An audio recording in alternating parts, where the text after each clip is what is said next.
You got 5 minutes if you want to talk to it. Okay.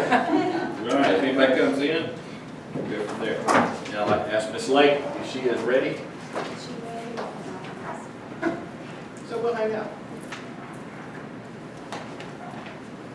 Is it raining enough for you, Mr. Lyon? Yeah. Okay. By the way, it wasn't on right there at the beginning, so I just turned it on. So, Okay. I missed the word. That'd be all right.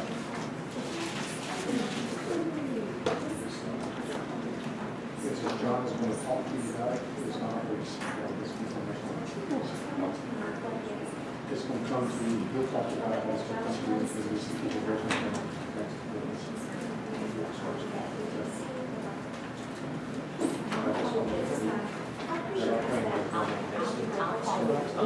Thank you. Is it a job description on you? I'm just saying. Is it a job? I think so, it'll be before school starts. I can talk to her.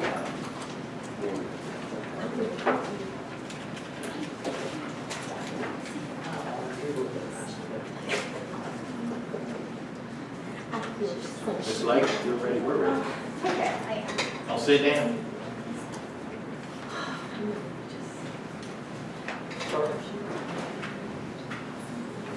You have a seat. Good, you good back there, all right? Keep Mr. Masters under control. Okay, you guys have 3 different color packets. Seems like a lot of information, but we'll go through it rather quickly.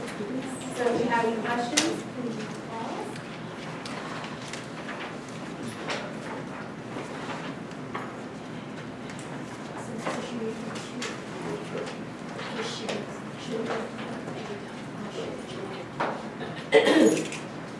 Okay, so today we're going to go over our proposed budget and approve our trim ads.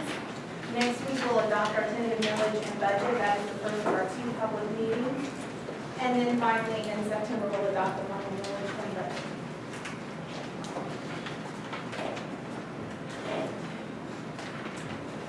Okay, last time, or last meeting, we compared the fourth calculation with House Bill 5001, which would have been our first calculation. Here's the highlights of the second calculation comparison, which I had said we used to finalize our tentative budget. So looking in your green packet, your FEFP packet, the first 2 pages should be that comparison. So looking only at state funds, the second calculation shows a net state FEFP increase of $263,446. We show a decrease in FTE, which equals a $55,700 decrease in funding. Categoricals have increased by a little over $319,000, but it's important to remember that the increase for school safety and the new mental health categorical allocation are $574, a little over, almost $575,000, which exceeds the overall increase. Again, we're talking about net FEFP. Total FEFP includes our required local effort, which has, our RLE has increased by a little over $266,000. So, just as a reminder in this case, increases in categorical allocations are reducing our flexible spending. Also, McKay isn't on the comparison, so you could see on page 2, you can see that net state at a little over $27 million. That's on one of our ads, so I wanted you to be able to make a connection to those numbers. So I removed McKay from both the fourth and the second, but we are estimating it to be a little over $500,000. I have it right here, I can't pull it off, but I think it was close to $550. So what we do in that case is, even though this comparison says we're going to get $27 million, when I write the budget, I reduce it. So in the budget, our revenue is $26.6 million. So when you factor in McKay, net FEFP is a reduction of $272,000. So all the increases above are coming from our increase in local funding. And we are still showing a shortfall on the tentative budget of about $20,000. Does anybody have any questions? With the Hope stuff, will that flow through us too, like McKay? No, I don't believe so, because that's, you're talking about the 70-55. That's essentially where they're going to be going to another school. So that school will be DFTE. So it's not, it's So we won't have the tracking on the. not to my knowledge. I mean, you'll have the burden of paperwork. Right. You know, when all this happens, when somebody claims they're being bullied, and you gotta go through all this process and then they leave, but it's actually gonna be a transfer to another school. Now, if they go to a private school, so essentially I think they're earning a voucher is what they're doing. So I don't believe that's gonna be on our side. Have you heard anything on I that? haven't. Okay. If it was, it would flow like McKay. Right, that's, was my fear, that we would have the accounting duties, but, Because they can go to any school, right. whether it's a public school in another district or whatever it is.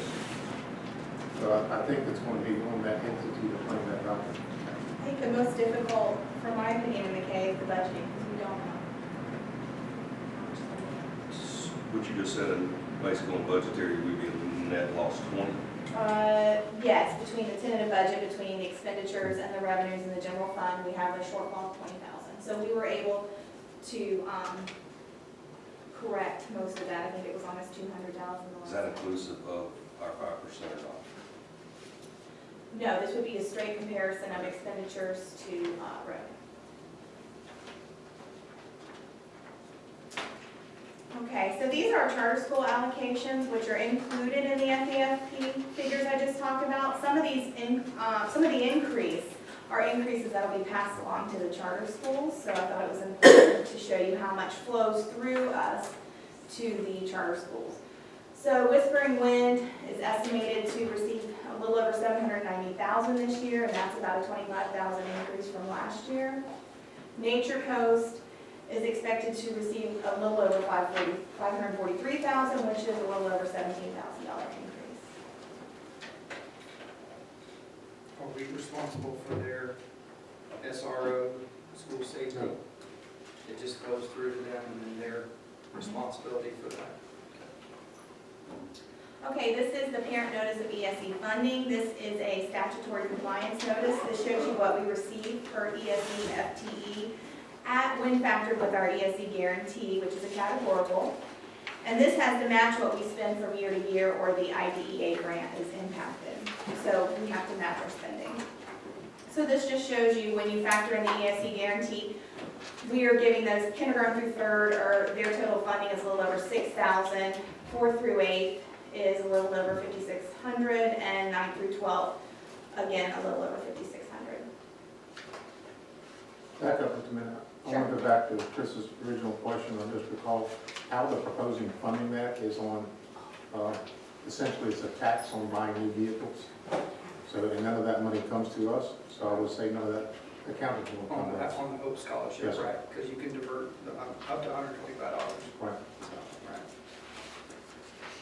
Does anybody have any questions on the ESE funding?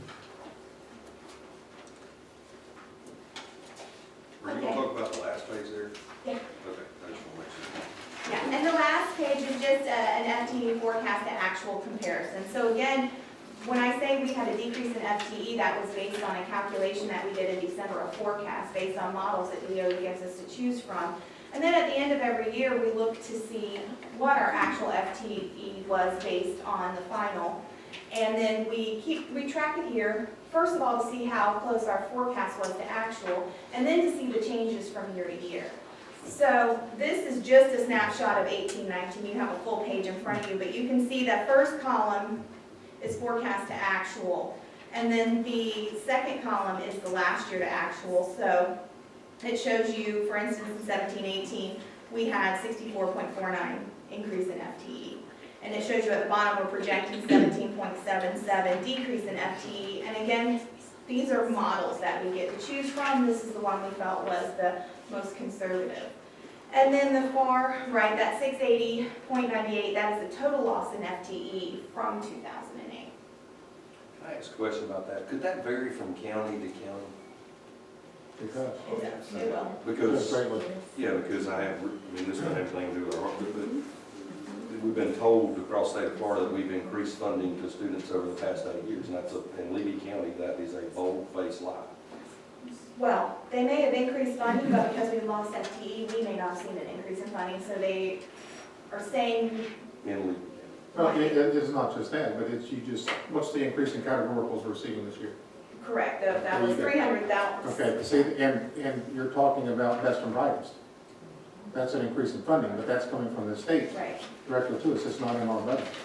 And the other thing is, we've been seeing about 29,000 new students rolling in. So when they say we're at record funding levels, that's not taking in on a per FTE basis, because when you take and add in the amount of increase of students, we still haven't been back to the recession 2006 level of funding.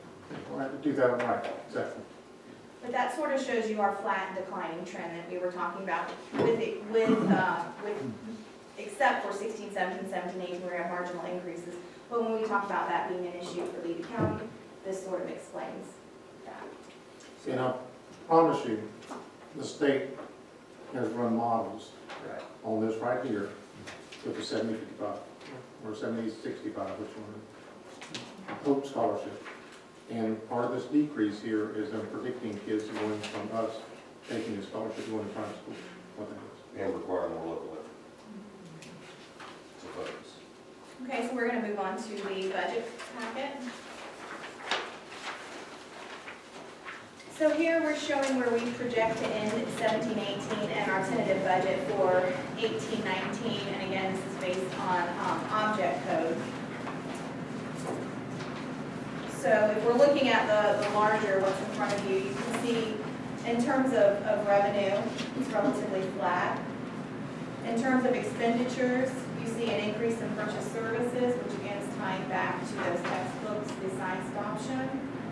You're seeing a increase in materials, and I'm sorry, that is the SRO and the health, mental health allocation. The materials and supplies, that increases for mostly in part to our textbook adoption.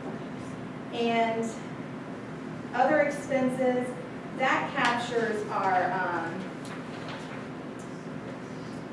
claims. So that's like 5 million there, but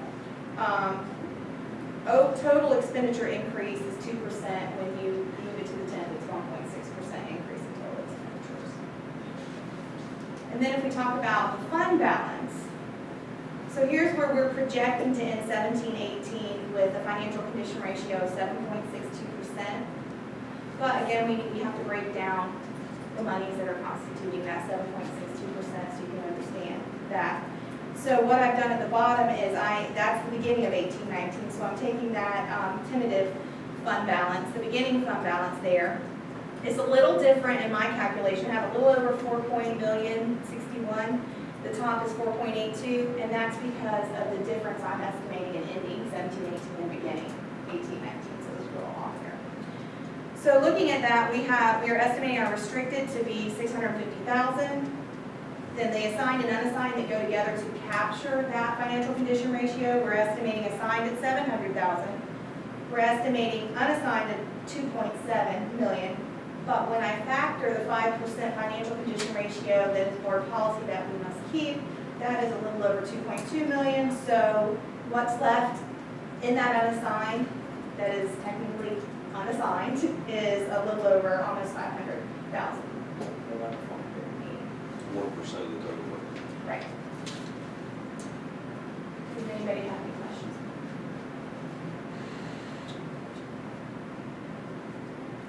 What have we spent the last couple of years on hurricanes? Because I only know this past year, it was under 200,000, and the year before, I believe it was 16,000. Yeah. but knowing with the change and how that's going to go. Right, that would erode, that's where that would come from, you're absolutely correct.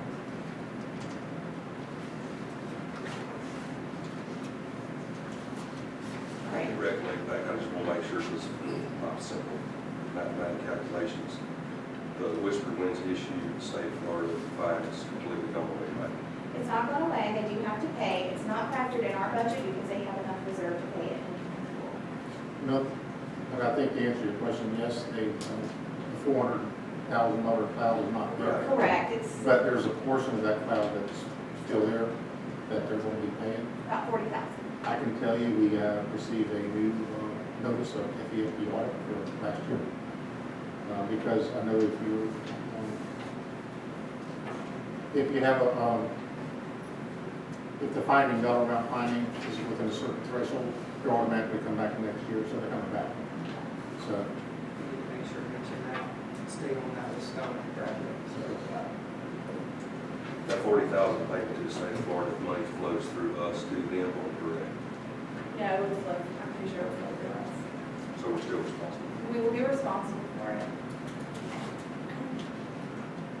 And I think, too, it's important to note that 484,000, that's how, in our last presentation, that's how we'll answer some of those concerns we have, like the program enhancements, performance pay, salary compression, all of those things that I listed, at our last meeting.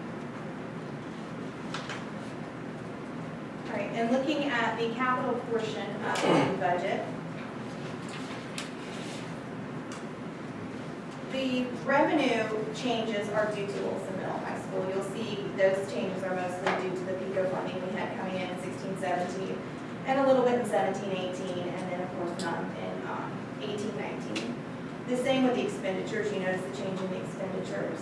We're relatively close to what we did last year because Wilson was pretty much. So we expect to end 18-19 with a fund balance of a little 2.3 in our. That's all portions of our capital.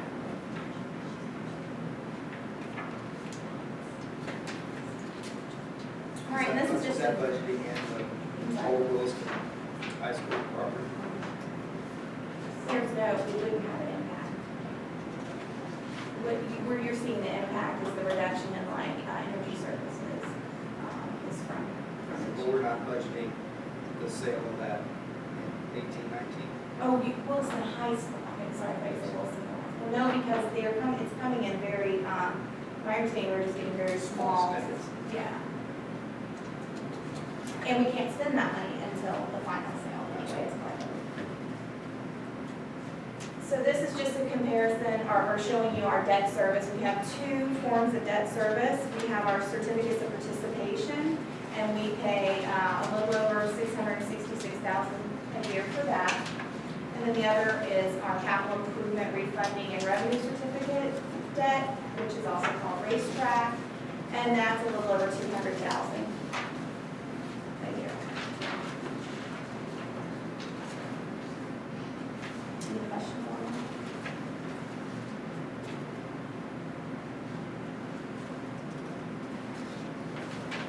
Okay.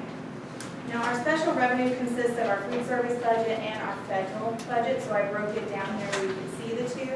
Our food service budget, they are completely self-sustaining, meaning we don't have to spend from the general fund to keep our food service budget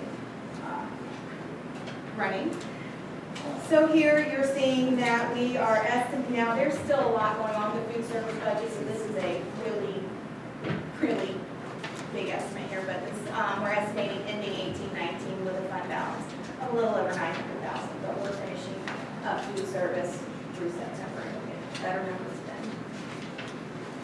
compared to a food service budget, we have to give $100,000 to every year. Every year. This- Been here a long time. This is a great big apple. Sure is.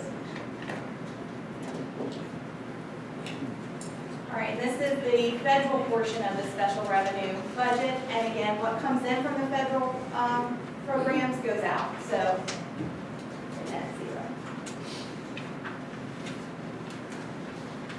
And we are still finalizing our federal budgets too, so that's. And then finally, our self-insurance. You can see what we collect from employees, what goes out, and we're showing a balance of roughly $500,000 at the end of 18.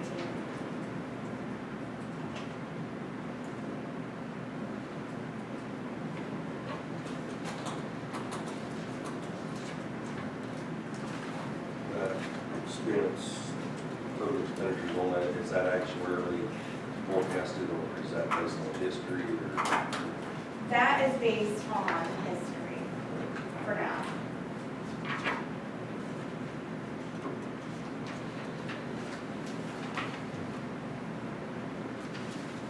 Okay, and I'll just end this with a graph, and this is by object, but all funds. So the general fund's in here along with the other special revenue and capital and all the funds. So this shows that we are spending about $61,000 on personnel between the salaries and benefits, and of that, roughly 56% goes to our instructional staff.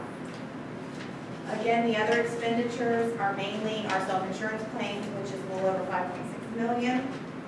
And then you can see it's followed by purchase services, which would include our contract, SRO, mental health, materials and supplies, which includes our textbooks, capital outlay, interfund transfers. Again, those are certain things we can't pay out of capital, so we have to move to general to pay, like our debt service. Energy services is 2% of the budget, and debt service is 2%. So you said that other expenses is our self-insurance? Mostly, and of that, I think there was only a couple hundred that wasn't, and that, those are miscellaneous things which don't fall into those other categories.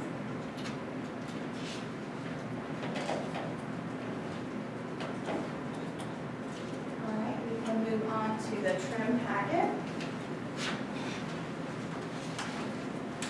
And here we'll talk about our taxable value and ROE, and we'll talk about the ads that we need you to approve. So quickly, let's discuss TRIM, which is truth and knowledge, so you're able to approve the ads we need to run for the tentative budget.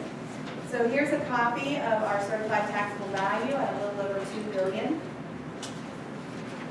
So then if you look at line 16, I highlighted the wrong boxes, I'm sorry about that, but if you go down to line 16, that's our RLE, required local effort, which is set by state of Florida at 4.079. And then line 17 is a combination of our 1.5 mil for capital outlay and 0.748 for discretionary operating, and there are no changes in either of those. It was consistent from year to year. You'll notice that our RLE is lower this year when compared to prior, which is line 9, but it's higher than line 14. Line 14 is a rollback rate, so we will be advertising a tax increase this year. So what's a rollback rate? In other words, the amount of money, our tax rate has decreased. But the property values have increased, therefore we're generating more revenue. Therefore, that is called a tax increase. That's what has to be advertised. Or actual, the rate, if your ad valorem has remained the same, you'll be paying less. If your property has gone up, you'll be paying more. So with the comparison to the rollback rate, that's because that's the rate that would have generated the same amount of property tax revenue that was approved last year. When the tax base, again, like the superintendent said, when the tax base increases like this year, the rollback rate is less than the prior year's rate. So we will do a notice of tax increase. And it just means we're receiving more in local taxes, not that the tax rate has been up. So the first 5 pages of your packet just mathematically show why it's an increase. So we can move on to the budget narrative if you don't have any questions about any of that.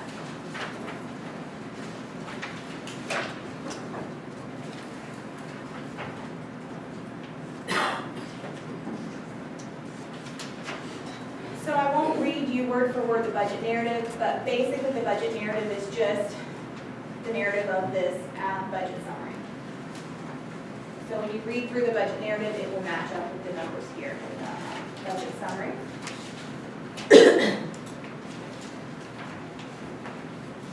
And also in the budget narrative, it talks about our revenue sources for operations. So it goes over the local revenue and the state revenue. Talks about our basis of budgeting and our fund structure and our budget process. And shows you the FEFP calculation schedule, and then ends with our budget amendment process.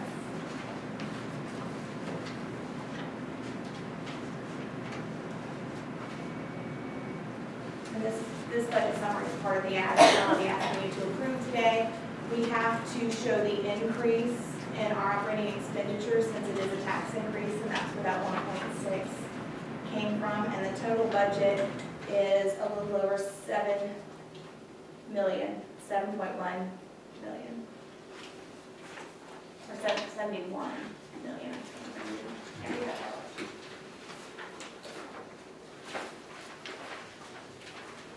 Does anybody have any questions about the budget summary?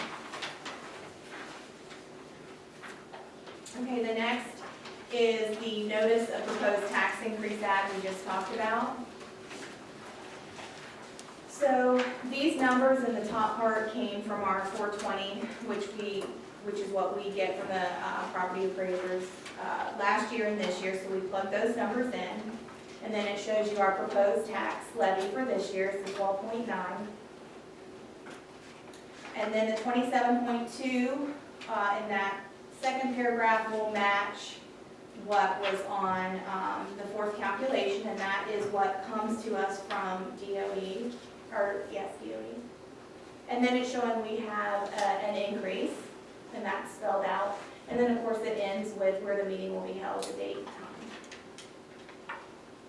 Does anybody have any questions about that one?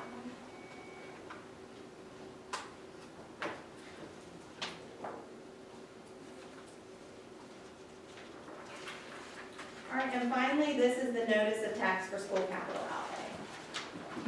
And again, it has some special language in it because it is a tax increase, and then these are the expenditure categories that capital outlay can be used for.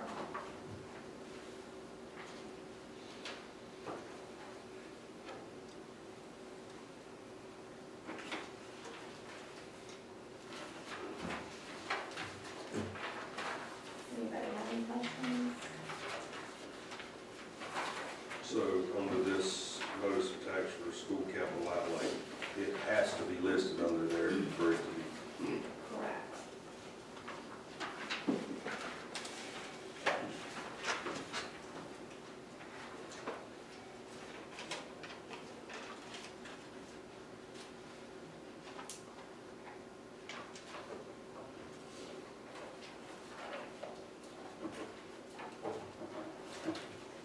I guess I just have to, it's athletic facility at the Wilson Middle High School.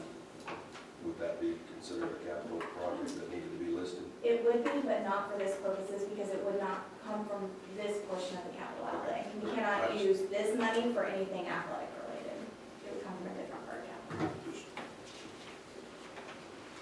Very good question. Well, I didn't want to get in the end of it, we gotta go, we can't do it because we didn't advertise it. Thank you.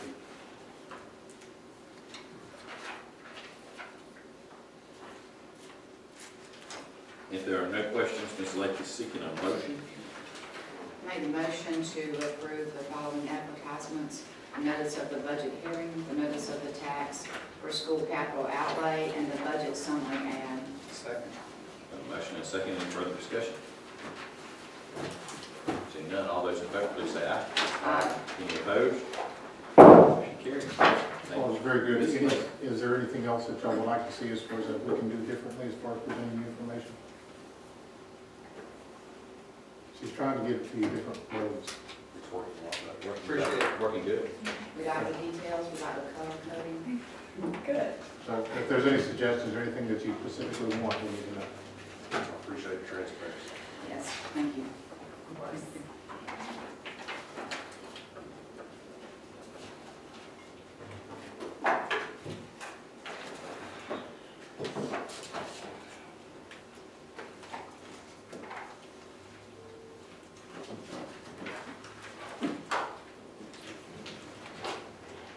Dr. Lott? Good morning. Before you have I got my notepad, Mr. Watt. proposed changes to school board policies, and we've discussed these for several weeks. They've been on the agenda for several weeks. These policies are either mandated changes or requirements via state statute. There are some of them that are district initiatives, but at this time, unless there are some additional questions, in regard to these policies, we would ask that you would approve these changes in policies. We had any comments? Any?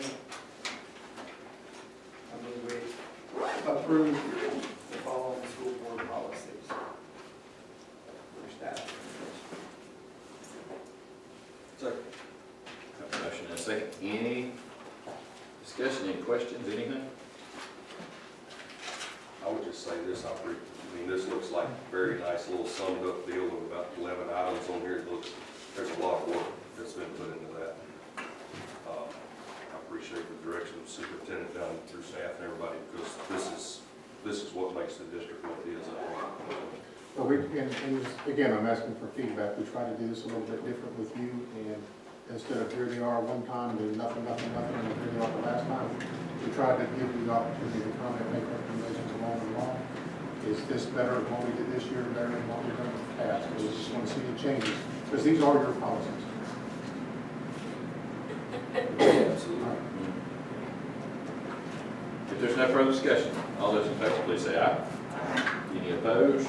Motion carries. Mr. Lott.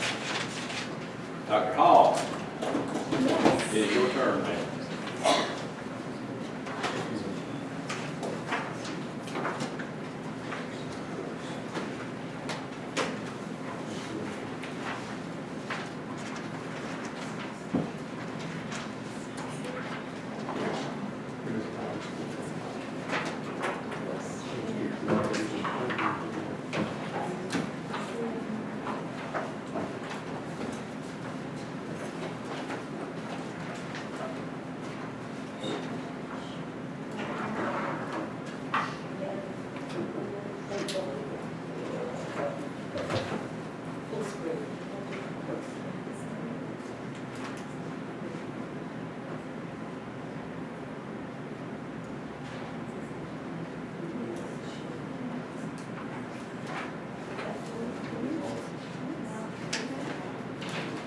Barb, can you lend a hand? I'm going to get full screen. How do I do that?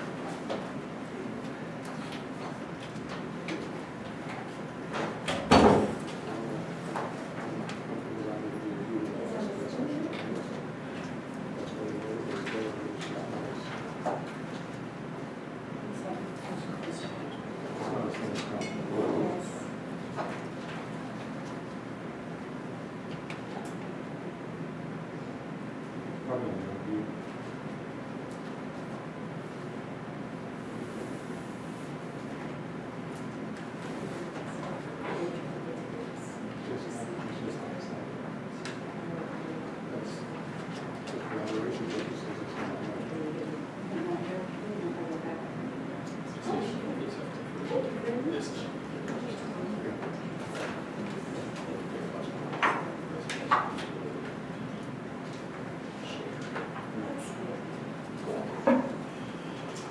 Good morning, Superintendent Edison, our board chair, Mr. Etheridge, He'll be back. He'll be back.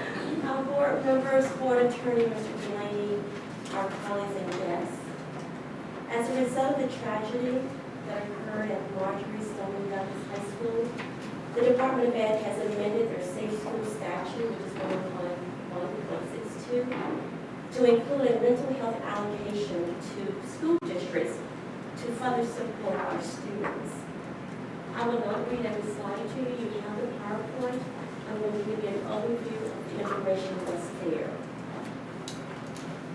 Levy County has been on $220,275 for mental health services to our students. Our two charter schools, Nature Coast Middle School and Whispering Winds, are also entitled to a proportionate share of those funds to support their students as well. And the mental health plan is due to the Department of Education August 1st. And subsequent years will have to submit a plan each year, and it's due August 1st. Our charter schools are also required to submit a plan if they chose to do so. You have in your packet Nature Coast Middle School plan. They decided not to fall under our umbrella. However, Whispering Winds has. So Whispering Winds will follow our district plan, and Nature Coast has their plan that they submitted to you, which they've already received approval from their board. So it's not approved from our board, it's just the process and procedure that we have to follow. 90% of our allocation must be spent on such activities as mental health assessments, any diagnoses, interventions and treatments, and the funds and the DOE has made it very clear that we cannot supplant operating funds currently being providing these services. So this is an additional fund category to support our students. We are required to maximize funding to further support services because we know that the funding that's been allocated will not be sufficient. And so we're going to continue to use the third-party funding source, which is Medicaid, which we've been providing, and reimbursements for many, many years. And that money again will be to support our students.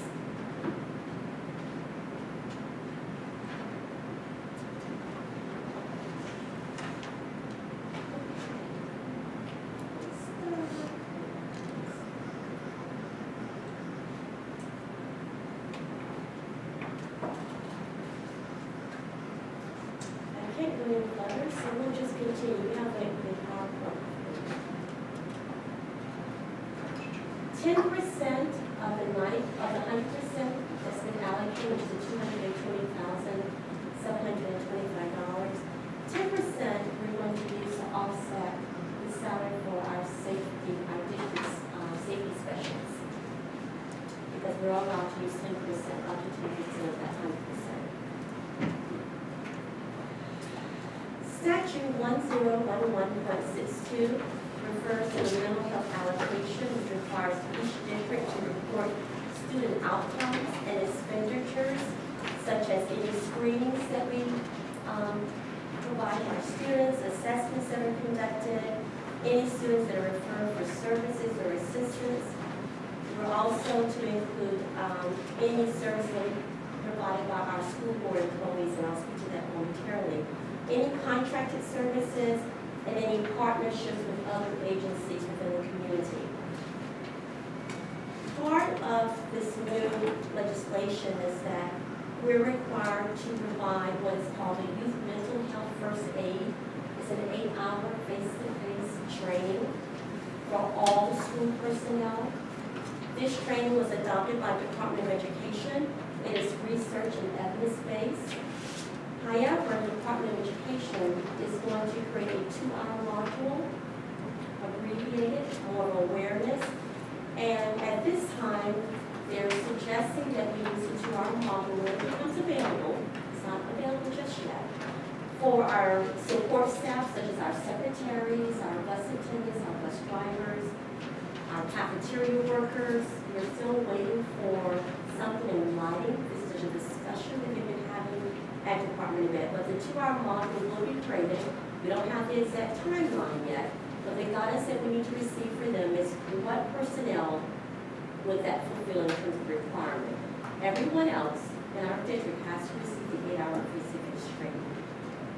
In other words, this is a new requirement. All of our instructional, essentially, if you're a certificated person, you have to have 8 hours of training. No, it's a 2-hour training.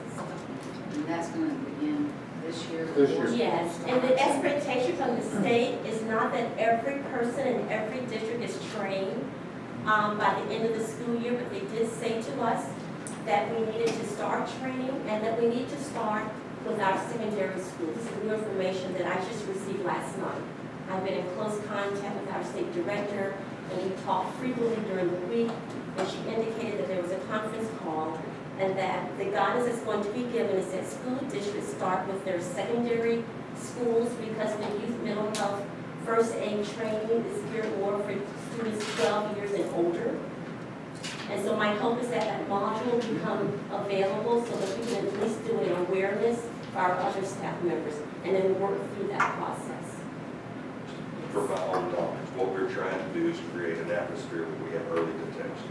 Is that correct? Absolutely. Thank you. Early intervention, screening, I'm going to speak to that later on, but you're absolutely right, Mr. Beckman. So when will that 8 hours take place? Well, we're going to start it on this professional, on 7th. One of the things that I learned last night as well is that in talking with my the director of the state, is that we had taught as a district that we would do this in maybe 2-hour modules, 4 hours, face-to-face, because to pull our staff out of classes for 8 hours one day, it may or may not be appropriate or It doesn't have to be efficient 8 that. hours of continuous training. So we're looking at 4 twos. What we'll have to do as of last night, if we do that in increments, the 8 hours have to be completed within 30 days. Yeah, this is last night, as I said, we having a conversation. It has to be done within 30 days. They did not give us that guidance early on, but the guidance was given to me last night. Something again should come in writing. I'm just giving our board and superintendent a heads up that it has to be done within 30 days.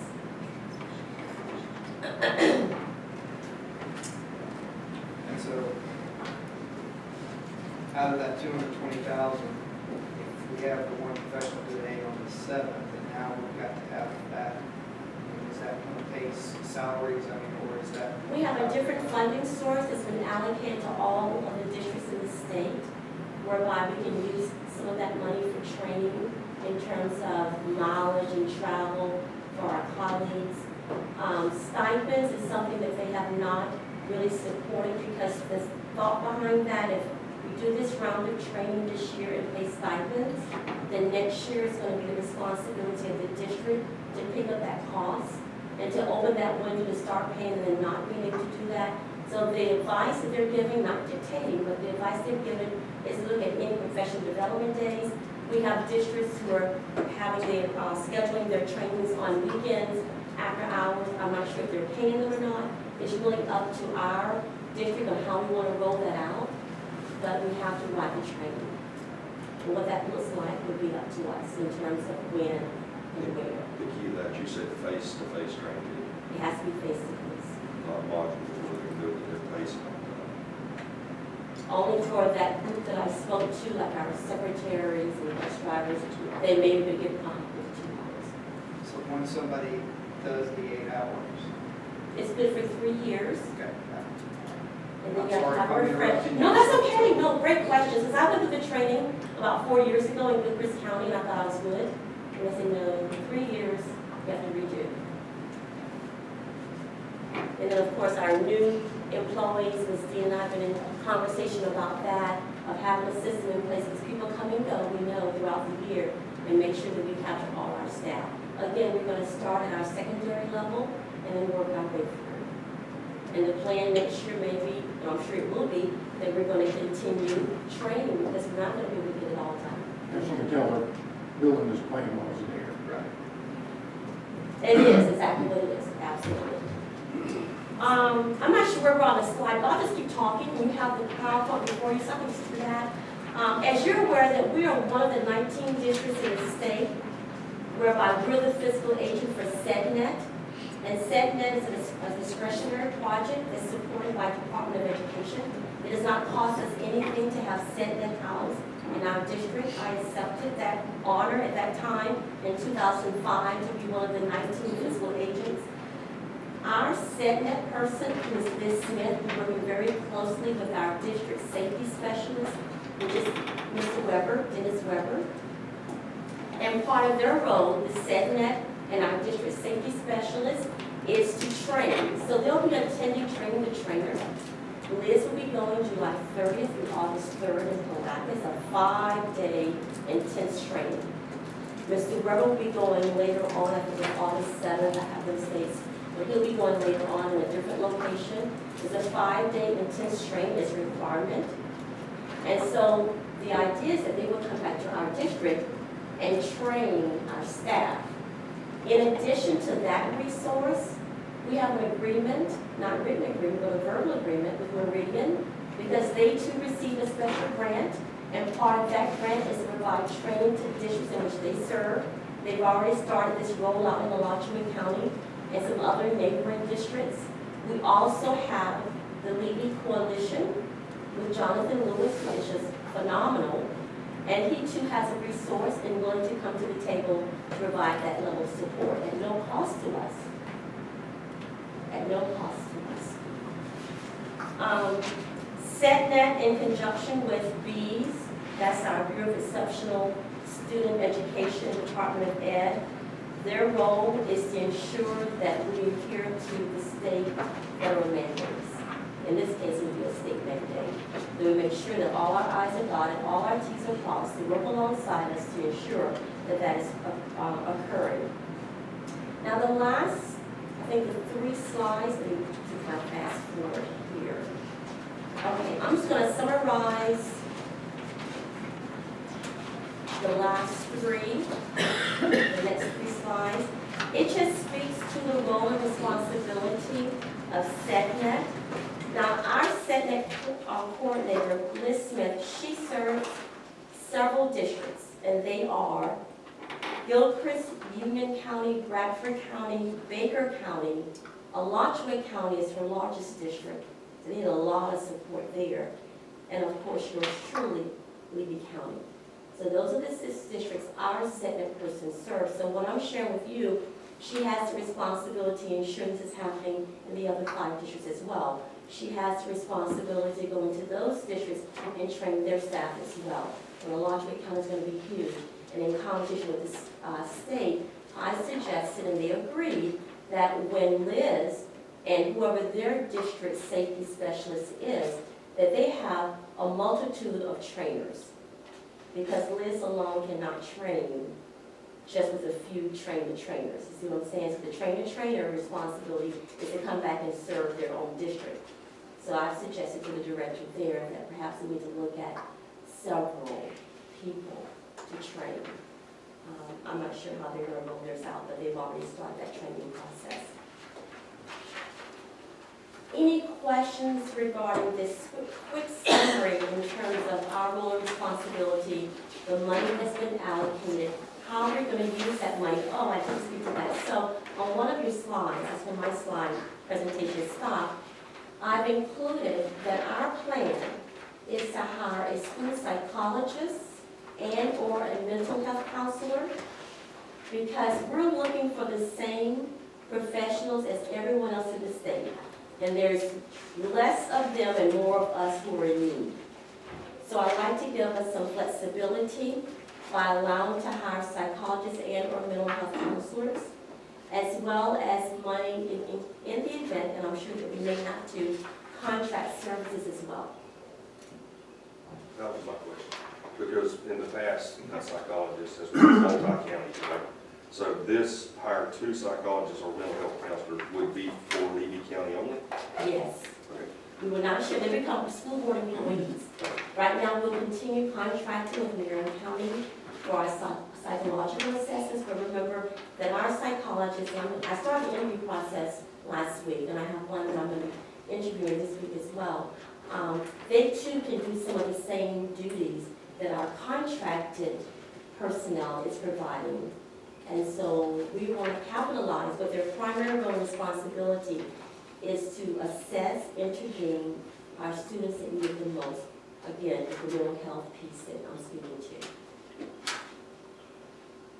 So I just, simply in my mind, so we're going to do 2 to 8 hour training between our staff, whether instructional or not. The idea is early detection. They early detect someone. They're in contact through their school or direct with this psychologist, mental health. We're going to get to that. That's the plan. I'm going to speak to. That's good. Yeah, I just want to make sure there's a focus at the end of it. Always a focus. Yes, sir, it is. Any questions regarding the mental health, how we're going to use the funds, what's required of us, the timeline, etc.? You're all good there? The timeline starts now, is that correct? Yes, it's starting as we speak. Well, with August 10th, when our students start, we want to train with our students, but I'll come back to, okay, so now we're going to look at our district plan, which you have a copy of.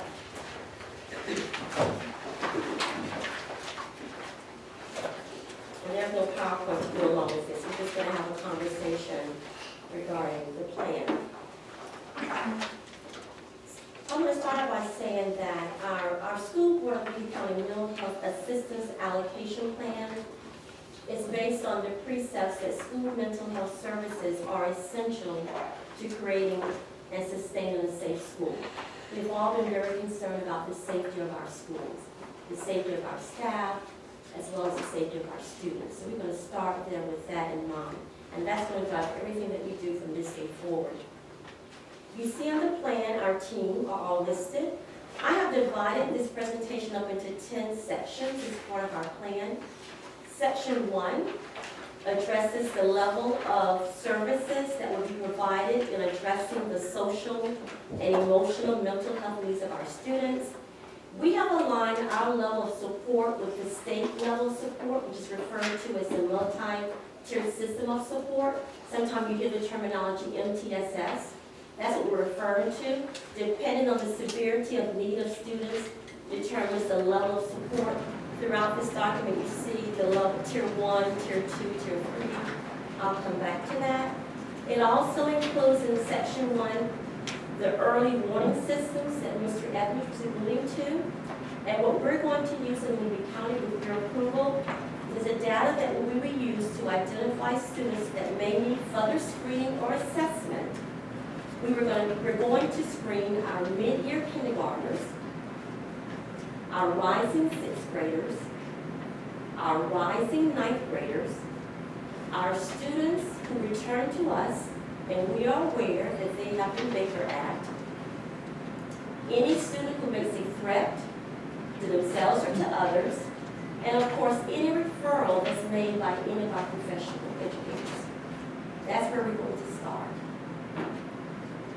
Any questions about our early warning systems and the student population in which we're going to screen first? Just a question, of some of the things that we see come across the desk here. How many students would that involve in Lee County? Colleagues, help me with that. How many students, Mike? Well, that's a very good question. I just wonder what the workload is taking on. Do you have any idea how many students? I mean, you're talking about a lot if you're It's a talking lot. about each of those grade levels alone. Probably 500 kids, No, much more. probably more than that, but it's going to be a lot of kids. I will share with you that some districts are screening every kiddo in their district. But I'm going to share this with you. That's why we put the caveat in here that any student who's a concern of an educator, they bring it to our attention, and we have a flow chart, we get to that. We're going to screen them.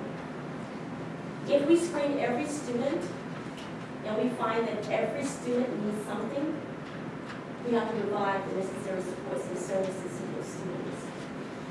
So this is a starting point for us. If we need to revisit our plan, we can certainly do that. All I was thinking about is, I know where the statement's coming from, and I know it's deep, because this is probably bigger than the SRO program, in my opinion. But it's a workload and possibly the resources we have is not one of my questions. Just give you an estimated guess. Ninth graders or eighth graders going to ninth grade, you're looking at about 350. That's just that one grade. Just as one grade. Well, like Mr. Etheridge indicated, we've got to be proactive, we've got to intervene early, and this is the only way to do that. This is screening first, and then determine what our next steps will be.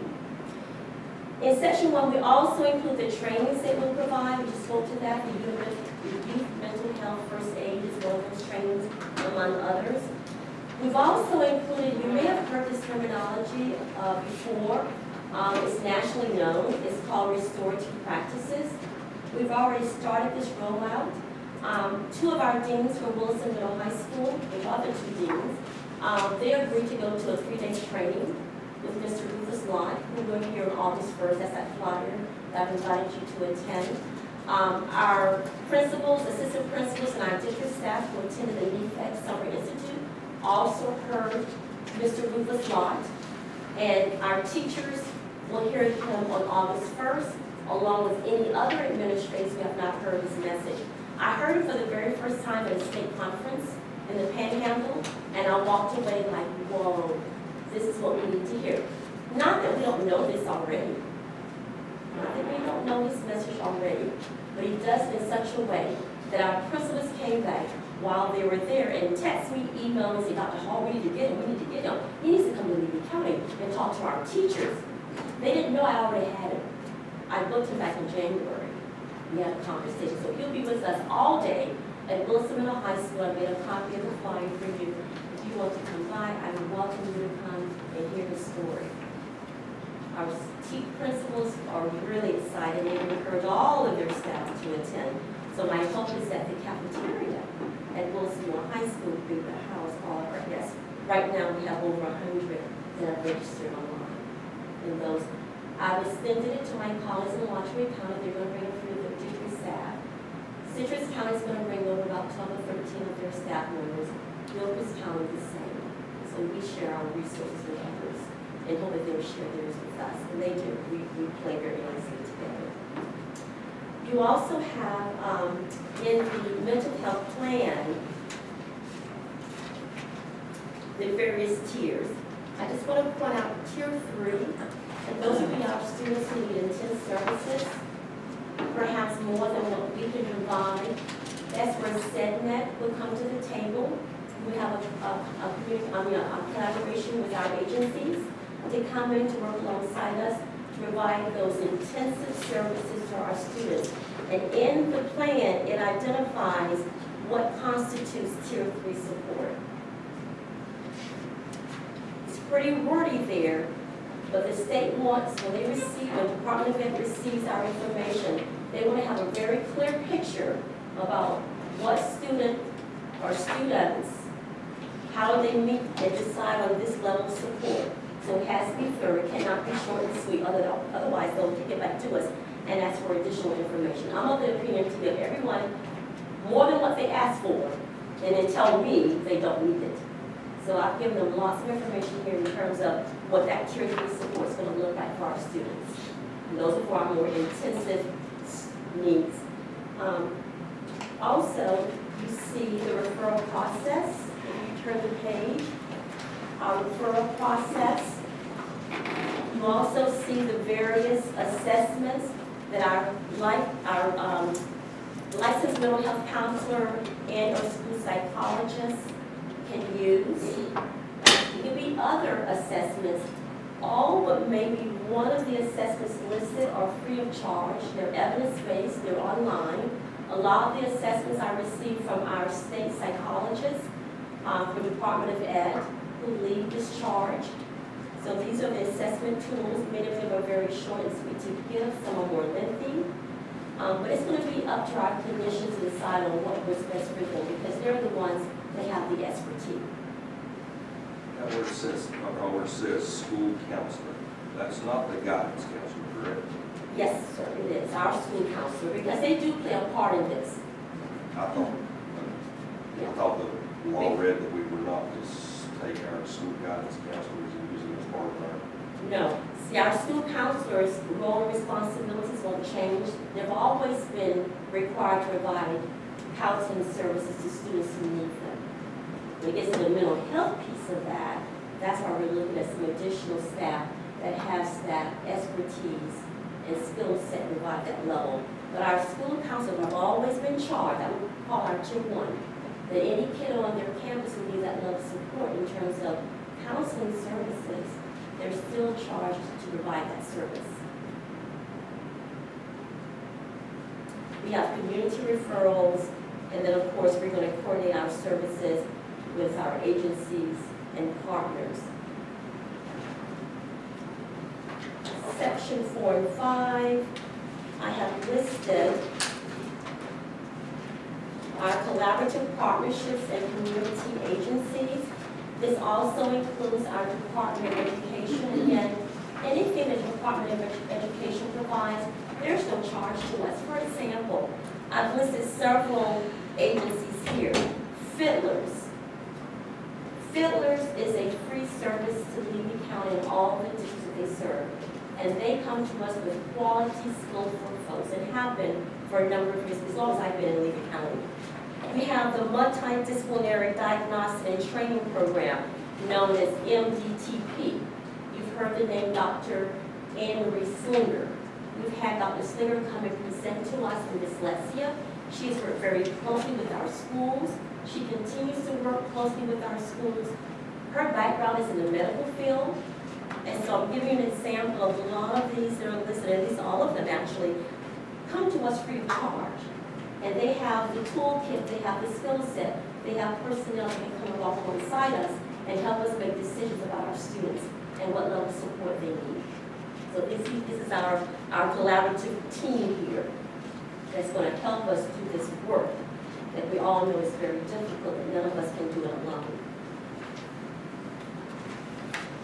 The next section, which is page 6 of your plan, I've broken down the training pieces into two.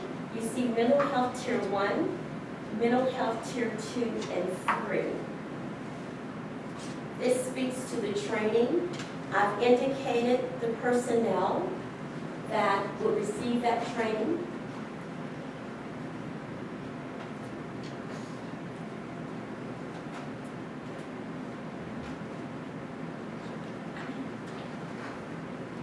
As you peruse mental health tier 1 and tier 2 and 3, are there any questions?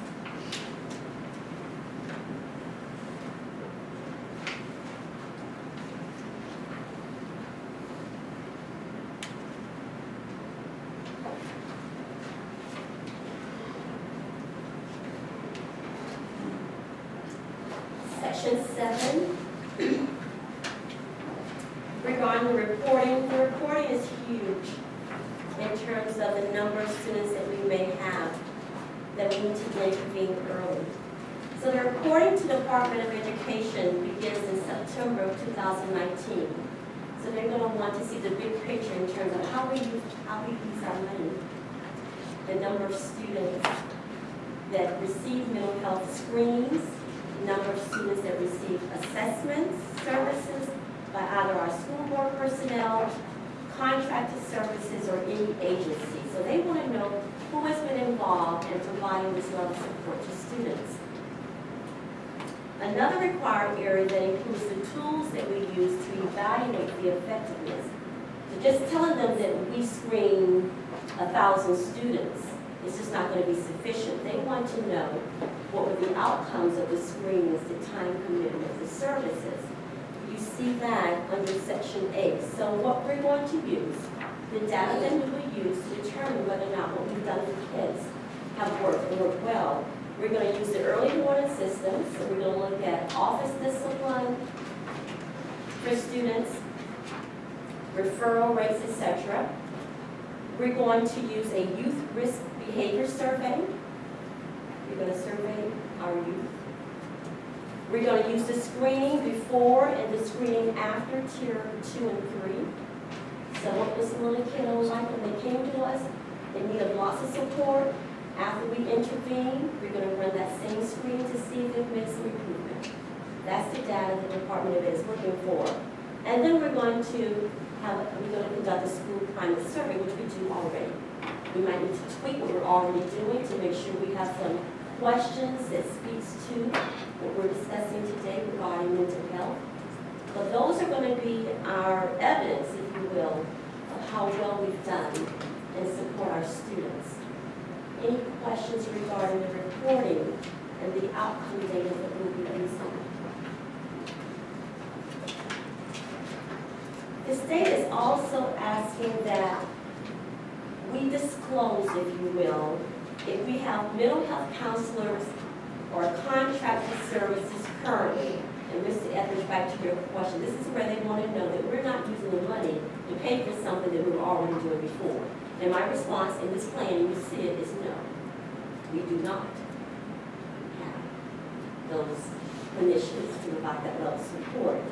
They also want to know, and they want the assurances from our superintendent and all of us involved, again, that we're not going to use this money to supplant, we're not going to use this money for pay raises, we're not going to use this money for bonuses. It is strictly to provide direct services to children. The last page of your plan is a quick and hopefully clear flow chart of the referral process and what happens. It really is a compilation of what I just shared in writing to you. It's a visual for our staff. It's a visual for our parents and community partners to see what is our flow chart, how we make decisions.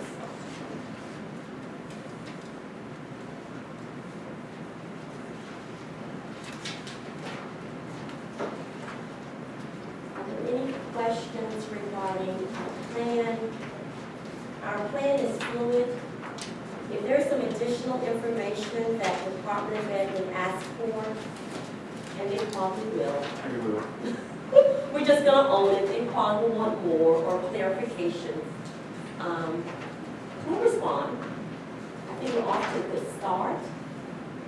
It makes sense to us. This is a collaborative effort. I want to thank Kimberly Lake and Ms. Dean. We sat down and we went through this with a fine tooth comb. It was wonderful to have Ms. Kim Lake at the table because she could look at this from a different perspective. I understood what I was saying and wanting to convey. Ms. Dean understood what I was saying and wanting to convey. And Ms. Lake had some questions, and they were very good questions. And because of that, we tweaked it, didn't we, Ms. Lake? We tweaked it so that it would be clear and make sense for anyone who read it. And again, if we need to fine tune it, we'll tweak it as need be. There are some documents that we'll need to have our board chair sign. If you see on, right before the last page, this came from the state now. It indicated that the school board chairman must sign the plan and date of approval. But then on Friday late, it's always after 5, we received an email from the Department of Ed. There's some additional documents whereby Mr. Edson has to sign off as well. And then I'll have to run around and get signatures from our charter schools. This came at the 11th hour, we'll have it all together by today. But I'll gather that information from there. 2 pieces of information unrelated, just FYI for your benefit.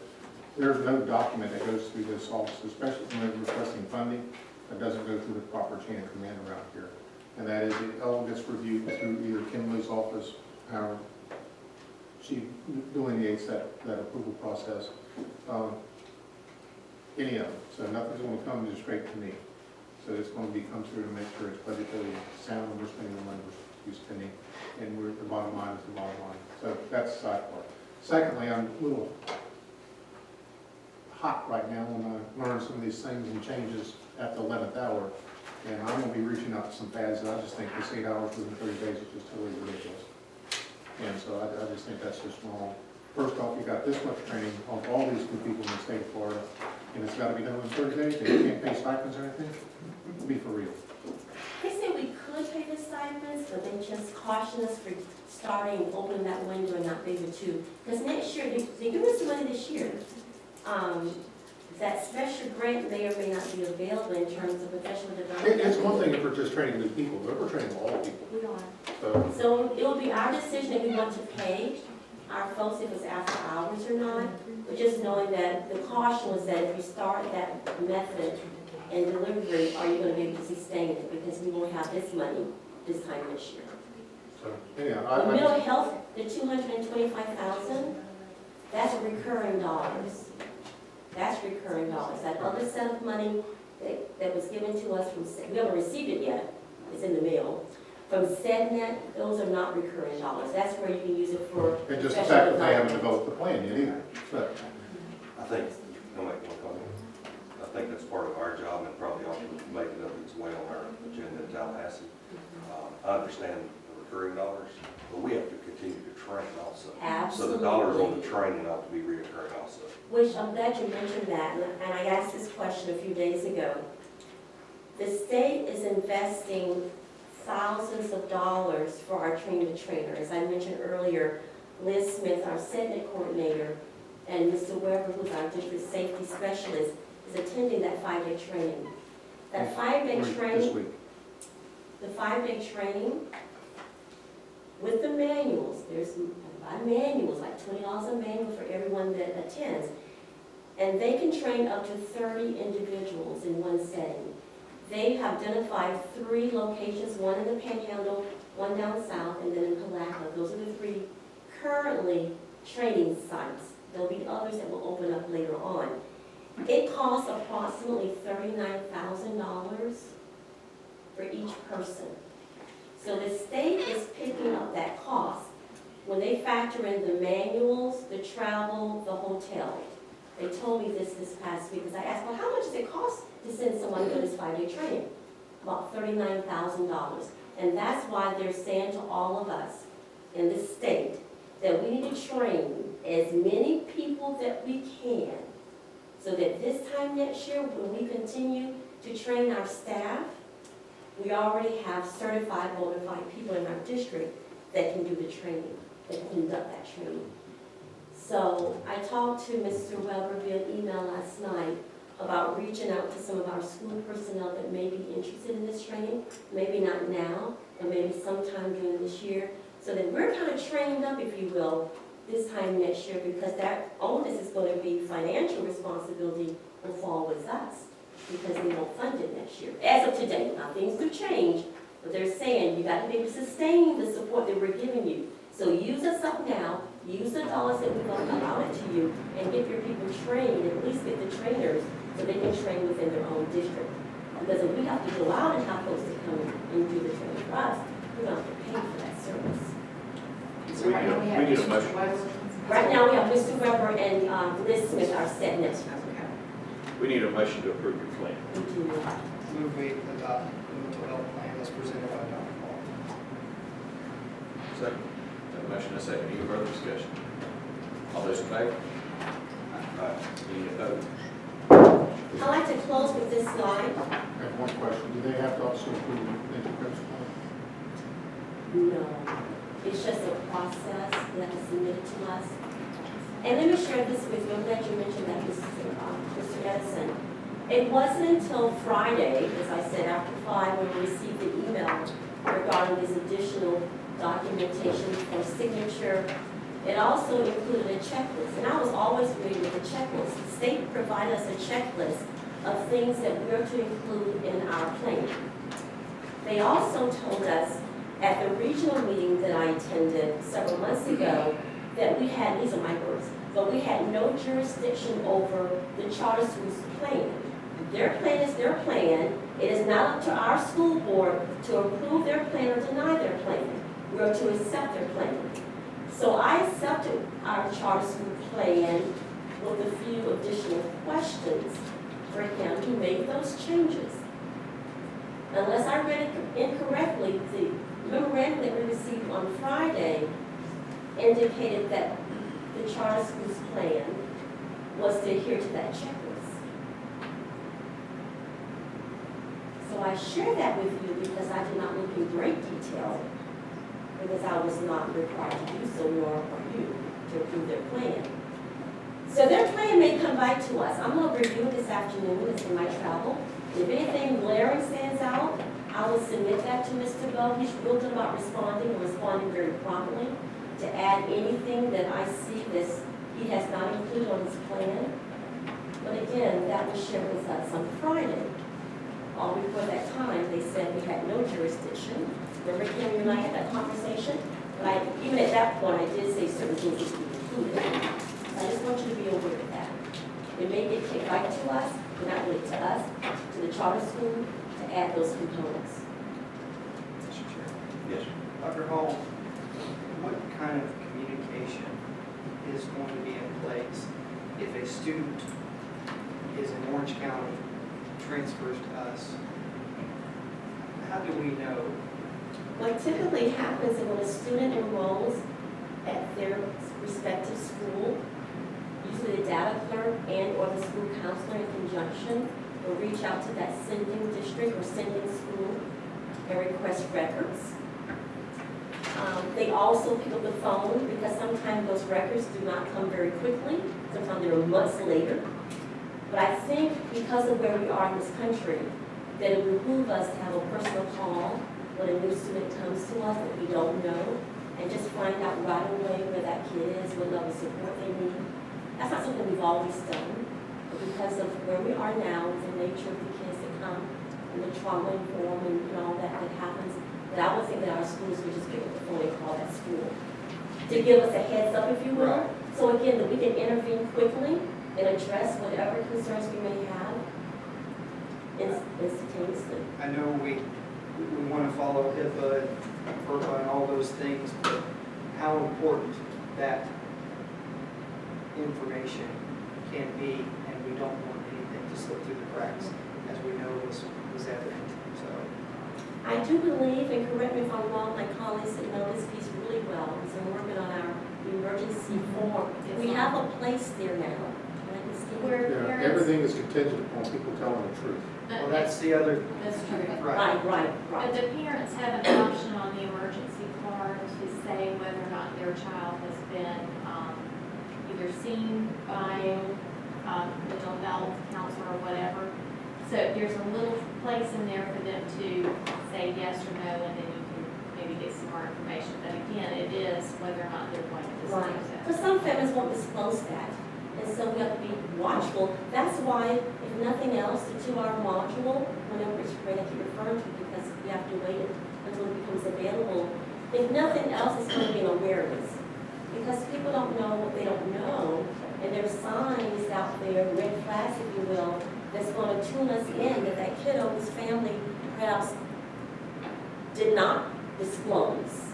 But then we find that the student is really in need of help, that 2-hour module would help at least bring awareness to our staff, and nothing else. So this is a work in progress. We're going to continue to stay the course. We're going to be very diligent. The schools will be very diligent. Mr. Weber is working diligently. He's our district person. I'm working alongside him, along with SEDNet. And he's working really hard to bring this awareness for safety. And then we have this piece as well. We'll keep you updated as often as you would like. We certainly will. Again, I want to close with this slide. I want to thank you for your support in ensuring that our mission statement is loose slide of what our mission statement is, to educate all students in a safe environment. And of course, the ultimate goal is to graduate ready for college and career success is executed. And this is another way to make sure that that happens for all our students. Thank you very much. At this point, we will take about 5-minute recess, because somebody needs a moment. It calls back to order, Mr. Lott. Good morning again. Inside your books, on the front cover, there's a page that says grade conversion proposal. Mr. Edison asked me to look into this and to get some input from our secondary administrators. I happened to be at College Board district level training last Thursday, and I had representatives from Bronson, Chiefland, Williston, and Cedar Key there. And so went over this proposal. It mirrors what we already have in our comprehensive student progression plan. And that's where this proposal, if you agree to the changes, would reflect. We are in the process of making some last minute edits and formatting our edits into the newest version of that, which will come before you soon.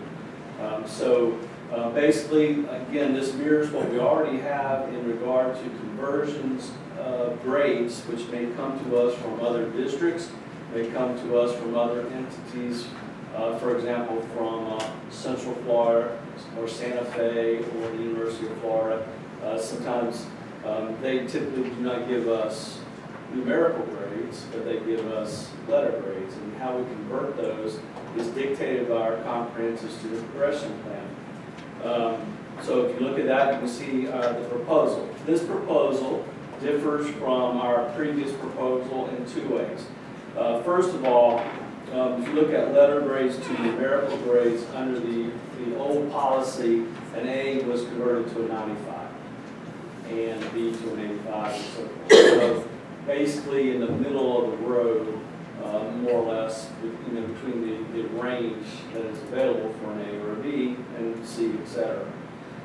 So the proposal would change that to 100, for example, just with the A instead of a 95, and so forth. So it's at the top of the range for our letter grades.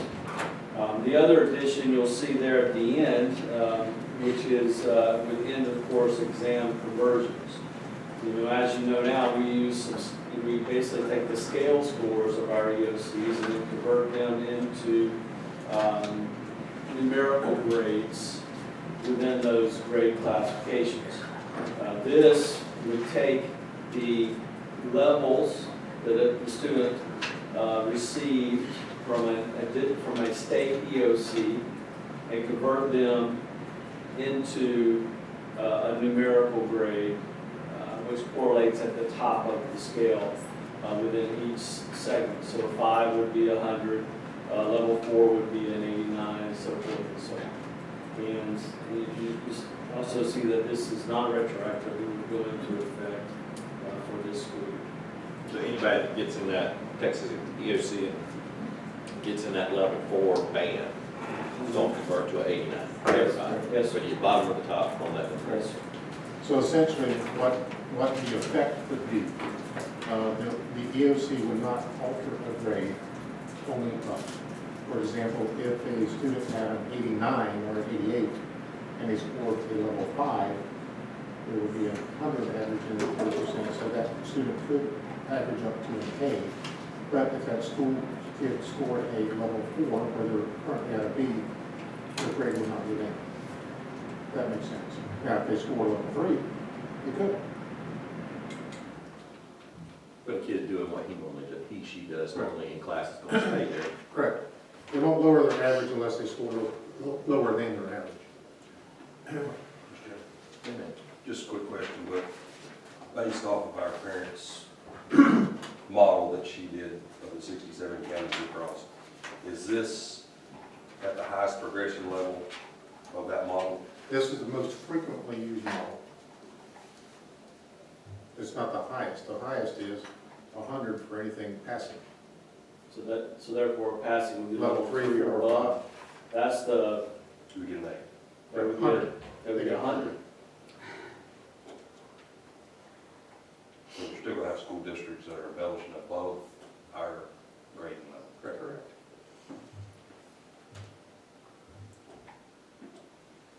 This is not for vote today. No, sir. No. The feedback that we would like for this would be, do we make these changes to go into comprehensive student progression plan, which will come back before you for a vote.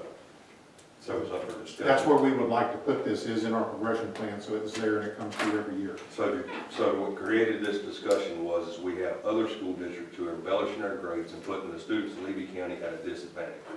If we do anything less than what the highest district's doing, they're still at an advantage above Levy County students, am I correct? Yes, sir. Yeah. Possible, depending on their scale score. It's just mine, but are we gonna fix it so our Levy County students not behind, or are we gonna have to fix it? That's the question. Do I agree with what those other districts are doing? No. We've been to Tallahassee twice or 3 times now working on it, but I can still sit down with a parent who says, this model puts mine at a disadvantage of 19 counties, whatever that may be. That's the question, I'm not Well, persuading. I I understand, but I think what you're talking is 2 counties that have that, if I remember correctly. This is the most frequent thing. And again, I hear what you're saying, and I think we have a responsibility to do things that are, shall I say, ethical, right? Yes, sir. And, you may still have an argument from a student who made a level 5, why is my grade the same as someone who made a level 3? And again, I know in some of the other arguments, and this is a valid argument, is, if you can pass the test, you don't pass the course. And you can pass the test and fail the course. So I mean, that's another thing that's out there that we might, you might direct us to consider in our court plan. We have the leeway to be able to do that. If I made a D in the semester or F in the semester and made a C on the EOC, do we have the flexibility to pass that student because of his C? Currently, right now, that is not in plan. Even though he showed mastery on the EOC? I'm just saying, that's the thing. I mean, currently, right now, we do not have any, if my memory's correct, and correct me if I'm wrong. Well, I mean, they can, Now, excuse me, they can, in certain things, they call it, I guess, flip it out, like in Algebra 1, you can pass the test and get past, meet the requirement. But how does that work with if the F still counts as far as the grade point? yeah, they can still You get get the credit credit. for the course because they call it cap. So some of those courses are caps.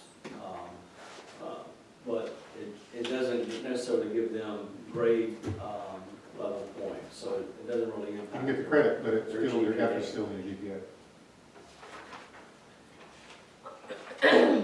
I'm of the mind frame that I agree with Mr. Etheridge that we still have our kids that, you know, are at a disadvantage.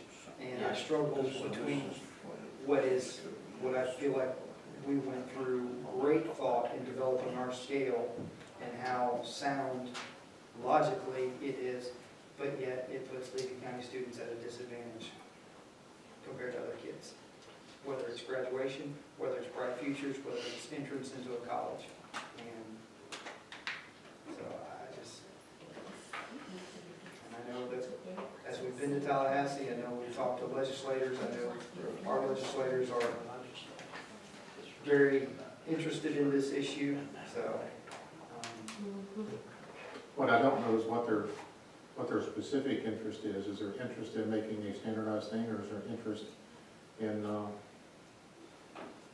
making sure that all the conversion scales are within a certain parameter? Right, I don't know that. I agree with that too.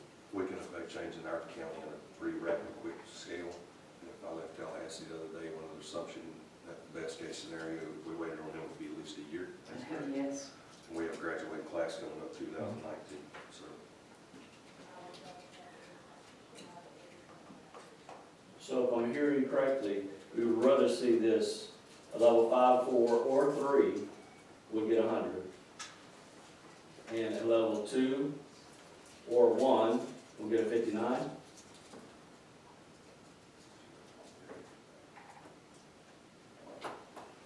That is the two districts in the state of Florida that are at the highest, least minimal impact EOC to their final grade. No, I don't know what those other two districts did. I know have one of the districts has exactly what he just said, and I think the other district has a 69-59. well, that's what I was wondering, because A a D. D would pass now, and if you just did 1 and 2 together, a D would fail. Well, I believe one of the districts has a level 2 and a 1 receiving a failing grade. And the other district having, just like having a 69-59. Or something to that effect, having a D and an F. How does the one district not take into consideration, I don't want to call out their name, so, but how it has no bearing on what they do on this test? That whatever the student does during the semester, that's their grade. I'd be curious to know how that is possible, because it's written into statute that you're supposed to take 30%. I don't know. I don't know how you can do it. Because if they do change the grade, it's, I don't know. As this all goes back, those are teacher grades, and the teachers are the ones that have to do that. I was generalizing a while ago to create the conversation, I think.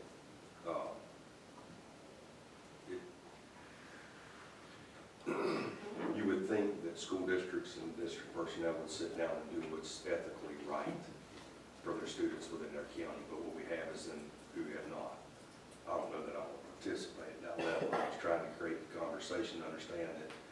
You know, I think, in my opinion, this matches what we do in the classroom on letter grade, correct? Yes.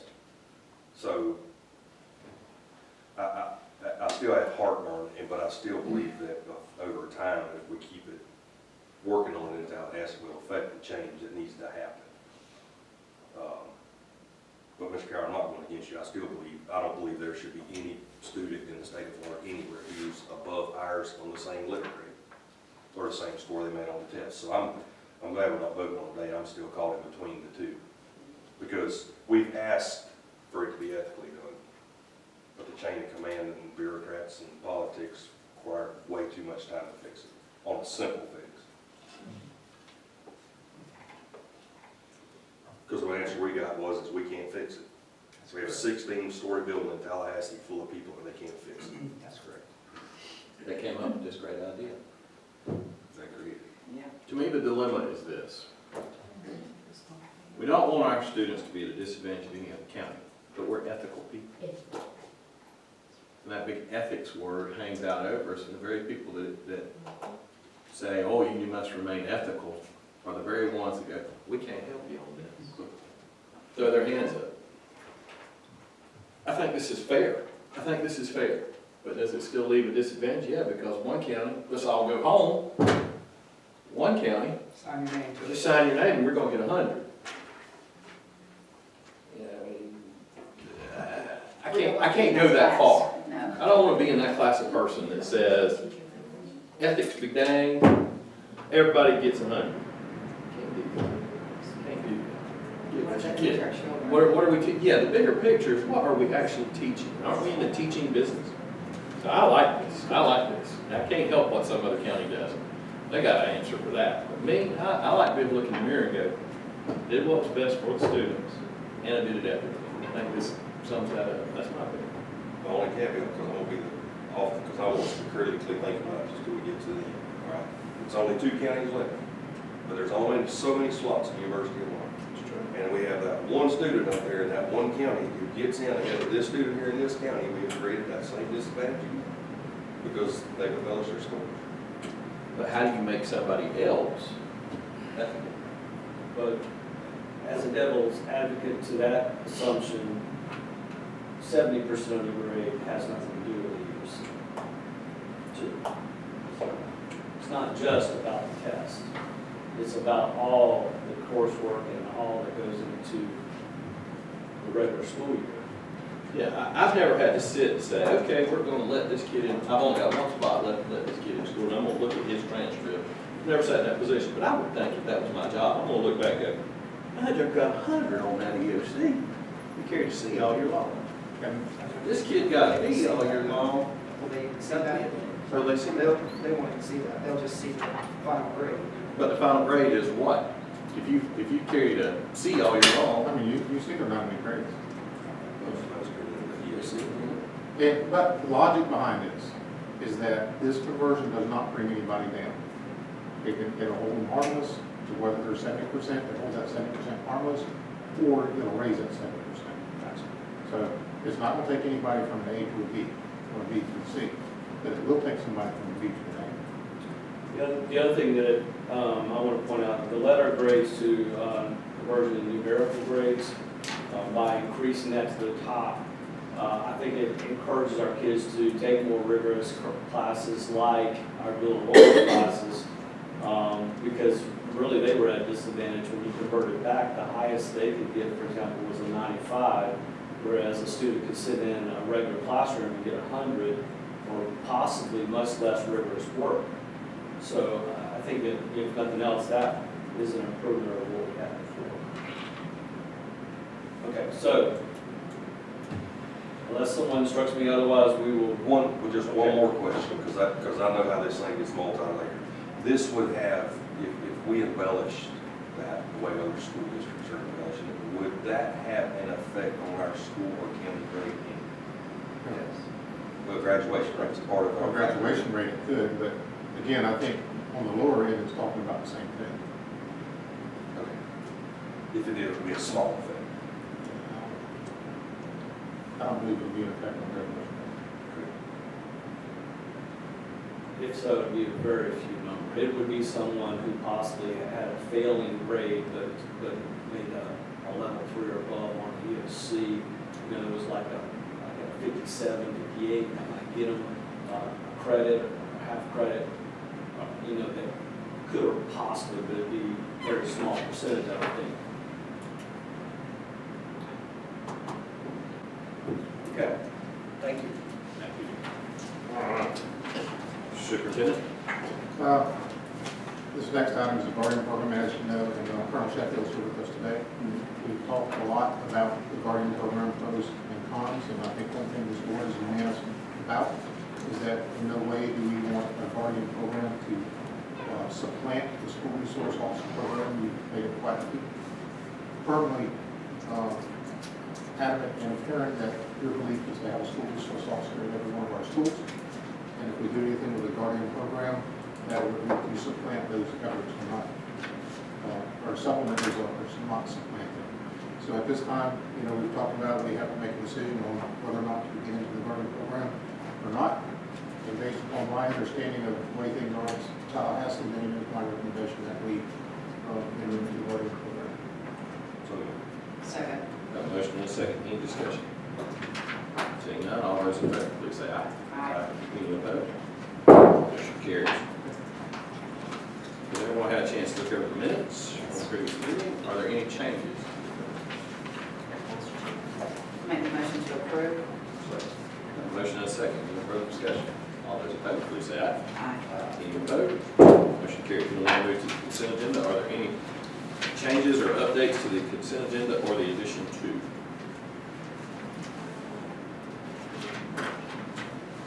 No, Mr. Chairman. Yeah. All right, Mr. Cap, we'll start with you today. Most of my questions have been answered, so, only thing is, Ms. Dean, thank you very, very much. So, we'll miss you, and I know we're trying to work on a few things, but thank you for all your many years of helping our students. All right, Mr. Rickens. Mine have been answered. We've really gone over this, and Ms. Redison let us know where we were on teachers and where we're going and how many are needed for upcoming, so. That's why we're planning on a presentation at the next board meeting. We'll have Marla Hire to talk about, we'll be talking about high schools and talking about plans for each school, where we're at. And the things that we're doing to recruit teachers. Great, thank you. That's all I have. All right, Mr. Evans. Not much other than, there's no doubt, principals and superintendent staff has been working really hard, because there's a lot of hires moving into the county. I think sometimes, I met with Principal Wilson the other day, sometimes that conversation, I think what brings new transition, and there's an opportunity for things to do so. I know some of those administrators are going to work hard with those new teachers and teachers from last year, so my granddad told me a long time ago, a new room sweeps one. So I'm excited about the school year. Happy to see Mr. Masters, transportation department. Look forward to this coming in. And Ms. Dean, on this opportunity this morning. But thank you for a lot of good years. There's a lot of good kids over at Williston Elementary School that are grown and on their way. We're part of those successes, so thank you. And we're still looking for her to send this resignation. Thank you, that's. And I respect your decision too. Thank you, Mr. Evans. The only things that I have, I'd like to call y'all's attention to, general item A3. That young lady right there is going to be an outstanding teacher at Bronson Middle High School, because why, Kim? Graduated from Bronson Middle High School. Booyah! Bring back some local. She'll probably move way up through the ranks of everything in our school district, because Eagles fly high. I'd also like to point out, I am truly saddened that Mr. Masters will no longer be at Bronson Middle High School, but I'm excited at him becoming our director of transportation. He's a jam-up guy. You get to talking to him, he's very excited and gregarious, all over the place. And we will all miss Dean. He's been fantastic. Thank you. Look forward to great things. If there is nothing else, I'll accept the motion to approve the agenda. Second. Any discussion? All in favor, please say aye. Aye. Any opposed? Motion carries. We'll now move over to the superintendent's comments and recommendations. Just three, and one of them that's kind of today has kind of changed one of my comments. I was going to ask Ms. Dean to give us a synopsis on August 7th. We have a PD day, and that's when we're going to have all of our instructional and non-instructional personnel in town, and that can be cheaper to do some in-service. But one of the conversations we currently plan on having a speaker there that day, but given a lot of some of the stuff that we may have to rethink that a little bit, we'll know one way or the other. But irregardless, on the 7th, we're going to have some training for all of our folks in town. I've just assigned letters to all of our eateries in town. We'll know that we're going to have about 700 people to feed. So everyone needs some opportunity for us to get back to business as everything else. I thought we already had a speaker planned to that day. We do, but we might have to rethink that last thing. So I don't think thinking it's Dr. Don Hodges, which is, and we'll probably go that way. And Katie, do you want to talk about that a little bit? Would I like to talk about Yeah, challenges? and that and what we're having planned on the PG Day right now. What our current plan was until Dr. Hall explained that we had to have this training, 8-hour training face-to-face by the end of August. We had planned to bring all employees, non-instructional and instructional, not really together, but in Chiefland. And half of the day, we would have Dr. Hodges, and he would present on the impact that one person can make on a child's life. And we actually got the chance to hear him last summer. He was phenomenal, not a dry eye in there. It takes you back to your roots of why you're in the business to begin with, to encourage kids to push themselves to excel, to be the person that takes a child under the wing and teach them how to soar like an eagle. But talked to Mr. Edison out in the hallway with what Dr. Hall was saying. We could possibly get 5 hours of training with our teachers on that mental health training. So we'll have to look and see whether or not this is going to impact what we already planned. And if so, then we'll probably have to contact the speaker. Right now, I think it's that we want to go forward as planned, but we've got to see how we do with the 8 hours. And we need to make sure that we have a trainer. Yes. So that's not. Anyhow, again, it's building an airplane in flight. He's not That we've going to also want to go. passed on our school visitations and Yankee County School, we didn't get to see them at the end of the year, so they put them over function. And, anyhow, this is our visitation schedule. And lastly, board policy day and talking about teachers. I know one of our districts, happened to be Dixon County, they have in board policy a grow your own incentive for their local graduates to come back and be teachers. Is that something that the board would like to look at? I would, sure. I'll get that policy and I'll bring it to you for information purposes. We can look at it if it's something you all want to go to. We'll draft one up and we'll start with one. All right. Start on this in board comments. I don't really have a whole lot other than it's this time to go to school, it seems like we just did it, so. On our side, it's going to do this. Refresh school, so. Look forward to the school year. Mrs. Rick. Just pushing up schools for success and all the challenges that come up. There's a lot. I was concerned about that. That's all I have. Mr. Cotton. Thankful for last Thursday. You know, I know corrections, changes don't happen quickly, but appreciate the opportunity to go up there and voice our concerns. It kind of opens people's eyes on some things that maybe they haven't been thinking about. So appreciate all of you being there, Dr. Hall, and Mr. Bennett, and Mrs. Trump. So obviously, can't do it, so appreciate all that. Charlie Stone reached out, talked to him on Friday. I've attended a meeting set up with him to kind of go over what happened later this week.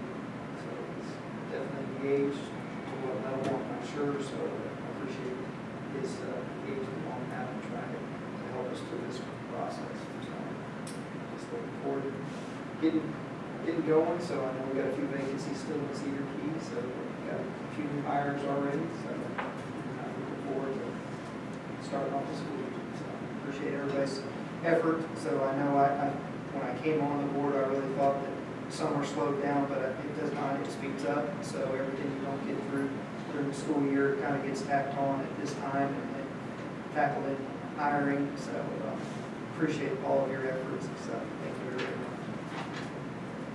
Mr. Attorney. Yes, sir. Thank you all. I only have a couple things. The Bronson Eagle Quarterback Club have a golf tournament, August 4th, at Chiefland Golf and Country Club. Anybody wants to participate? It's fairly inexpensive to get in. All money goes towards the Bronson Eagle Quarterback Club. I think it's an 8:30 a.m. shotgun start. That does not mean you get shot, Mr. Rose. Well, they have a real shotgun start down Fire off. Mr. Chairman. We have that, and I would also like to add, I'm going to piggyback on Mr. Coward. I think that Ms. Sistrunk knocked it out of the park. I think she blew them away with her facts and figures. She blew all us away with the facts and figures. And to the point that even got into a discussion today. And just how a lack of proper information from the Department of Education on one little thing can morphed into a mess. I think she opened a lot of eyes that day, and I think she deserves a pat on the back. And like I always say, if you can get a mama to go up there and talk to them and get something done, I think something will be done there. Yes, sir. August 22nd, so some of you have the good fortune of being arrested for the Williston Rotary jail and bail. So that's a Wednesday, so be checking your email or mail, so it'll be You get arrested by email? a summons to appear. So Can you pay out of the summons? you sure can, Okay. you sure can, so. That's an idea. It's really extortion. Let's call it what it is. We're gonna kidnap you. And, We okay. feed you good though, we don't just give you bread and water, so. They feed you We do feed you good, good? so. All right. Anything else? I think there's another victim in here for that. Maybe. If there is no further business to be presented this time, meeting is adjourned.